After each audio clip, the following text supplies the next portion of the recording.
To show just how cold this AC unit gets, I'm gonna go ahead and turn this on now, leave the room for about 30 minutes, come back, and we'll check it out. So to turn it on, you just press that button here. We'll set this to cool, all right, and I'm gonna set this as low as it will go. It just kicked on. I'll be right back. Before I go out, I just wanted to kind of measure the temperature. 36.6.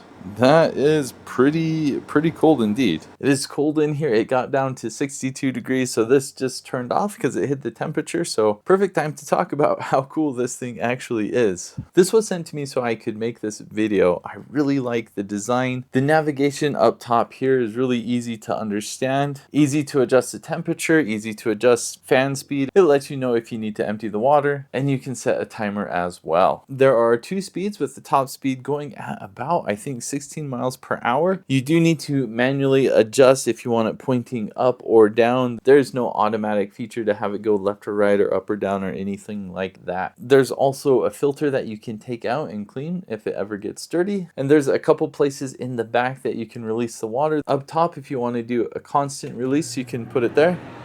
Oh, looks like it's warming up. Let me go ahead and turn this off.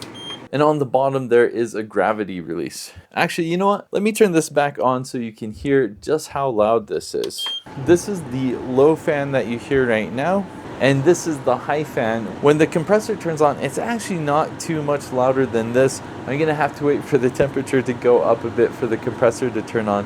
So I'll let you hear that later on in this video. This AC unit does come with a remote control that allows you to do all the same functions you can do up here. And this is rated to cool off about 450 square feet. One nice thing about this unit is it is fairly small compared to other units I have used. It's easy to move around. It has wheels on the bottom. The only issue I have seen with this is for the exhaust and the window unit. The plastic parts they put together don't fit my window. If my window was about 5 inches smaller, then it'd be the perfect fit with just the one piece of plastic. If it was just like 1 or 2 inches taller, then it would work for adding this extension piece. But as it is now, there's about a 5-inch gap. So if you have a window the same size as mine, you'll have to think of something that you can do, like put up some plywood or cardboard or a bunch of dirty socks or something like that. Let's see if we can get this compressor to turn on. You know, I just switched it to dehumidifier. That turned the compressor on. This is what it sounds like. I am a foot away from the AC unit. It's really not that loud. I've used AC units that are screaming loud, super annoying. This is really actually quite pleasant.